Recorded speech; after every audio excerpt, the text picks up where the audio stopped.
সাবেক সচিব এবিএম আব্দুস সাত্তার ৮ জন উপদেষ্টার সীমাহীন দুর্নীতির নিয়ে যেই অভিযোগ করেছেন তা নিয়ে রীতিমতো তোলপাড় হচ্ছে সরকার, প্রশাসন এবং রাজনৈতিক দলগুলোর ভেতরে।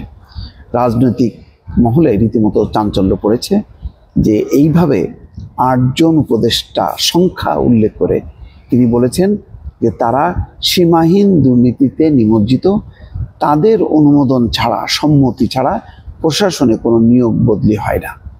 তিনি শুধুমাত্র ৮ জন উপদেষ্টার নাম বলেননি, কিন্তু তারা কী ধরনের দুর্নীতিতে যুক্ত সেই কথা উল্লেখ করেছেন। এরপর পরই প্রতিক্রিয়া হয়েছে।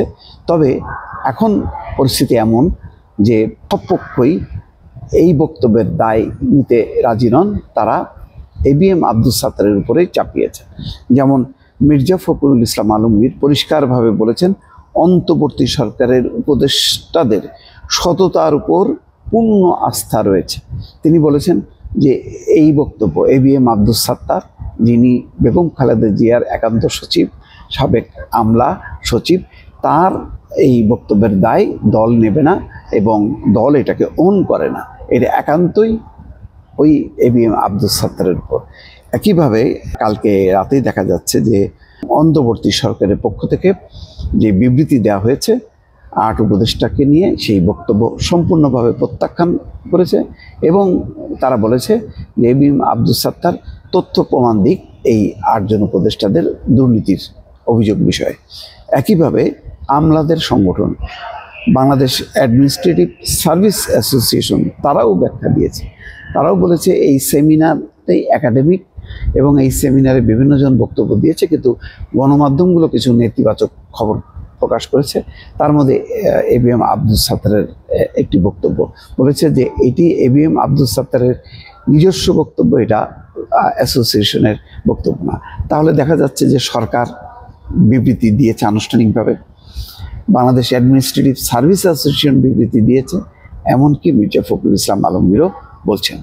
বলার কারণ হলো যে একযোগে ৮ জন উপদেষ্টাকে এই পর্যায়ে বিএনপির এমন একটা দায়িত্বশীল অবস্থান থেকে বক্তব্য দেওয়া হয়েছে যা খুবই ক্রুশিয়াল। সামনে নির্বাচন, সরকারের পক্ষে বিপক্ষে নানা রকম মেরুকরণ, সেই মেরুকরণে বিএনপি এখন বর্তমান সরকারকে সাপোর্ট দিতে চাচ্ছে যাতে তারা একটা ভালো নির্বাচন আয়োজন করতে পারে। এই অবস্থায় যদি ৮ জন উপদেষ্টার বিরুদ্ধে বিএনপির একজন দায়িত্বশীল ব্যক্তি যদি বক্তব্য দেন, তাহলে পুরো দল একটা বিব্রত অবস্থার মধ্যে পড়ে এবং উপদেষ্টাদের মধ্যে, সরকারের মাঝে বিএনপি সম্পর্কে একটি নেতিবাচক ধারণা জন্ম নেবে এবং তারা সন্তুষ্ট হবে যে পরবর্তী সময় বিএনপির পক্ষ থেকে এই উপদেষ্টারা হেনস্থার সম্মুখীন হবে। ফলে বিএনপি এইরকম একটি জায়গায় যেতে চায় না। অর্থাৎ বিএনপি এখন এই সময় কোনো উপদেষ্টা বা সরকারকে চটাতে চান না, সম্পর্ক খারাপ করতে চান না। ইতিপূর্বে আপনারা জানেন যে সরকারের 2 জন উপদেষ্টা, আসিফ মাহমুদ সজীব ভুঁইয়া এবং মাহফুজ আলম তথ্য উপদেষ্টা, তাদের ব্যাপারে বারবার কথা বললেও সাম্প্রতিক সময় কিন্তু বিএনপির বডি ল্যাঙ্গুয়েজ একেবারেই পরিবর্তন হয়েছে, তাদের ভাষা পরিবর্তন হয়েছে এবং সেই ভাষাগুলো পরিষ্কার যে তারা এই সময় আর এই সরকারকে আস্থায় নিয়ে নির্বাচনটা করতে চায়, সরকারের বিরোধিতা করতে চায় না। ঠিক সেই সময় এবিএম আব্দুস সাত্তার তিনি বক্তব্য দেওয়াতে, যেহেতু বিএনপির একটি পদ তিনি হোল্ড করেন, বেগম খালেদা জিয়ার একান্ত সচিব, সুতরাং তার কথার একটা যথেষ্ট গুরুত্ব আছে সাবেক এই সচিবের। ফলে বিষয়টা বিএনপি একটা বিব্রতকর অবস্থার মধ্যে পড়েছে। সরকার সবসময় বলছে যে তারা কোনো রকম দুর্নীতি মধ্যে নিমজ্জিত না, দুর্নীতিমুক্ত একটি অবস্থান থেকে তারা সরকার পরিচালনা করছে। এই অবস্থায় একেবারে ৮ জন উপদেষ্টা সীমাহীন দুর্নীতিতে নিমজ্জিত, এই কথা বলার ফলে সরকারের ভেতরেও একটা চাঞ্চল্য তৈরি হয়েছে। এই জন্য খুব দ্রুত গতিতে তারা বক্তব্য দিয়েছে। একইভাবে আমলাদের সংগঠন বাংলাদেশ অ্যাডমিনিস্ট্রেটিভ সার্ভিস অ্যাসোসিয়েশন, তাদের সাথে উপদেষ্টাদের আবার এই বক্তব্যের প্রেক্ষিতে একটা দ্বন্দ্ব সংঘাত যাতে তৈরি না হয়, এই জন্য তারাও দ্রুত গতিতে ব্যাখ্যা দিয়ে বলছে যে এটি অ্যাসোসিয়েশনের বক্তব্য নয়, এটি এবিএম আব্দুস সাত্তারের একান্ত বক্তব্য।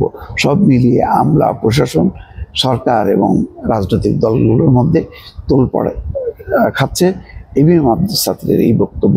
কেন তিনি সুনির্দিষ্টভাবে ৮ সংখ্যা উল্লেখ করে দুর্নীতির অভিযোগ আনলেন। দর্শক ভালো থাকবেন, আল্লাহ হাফিজ।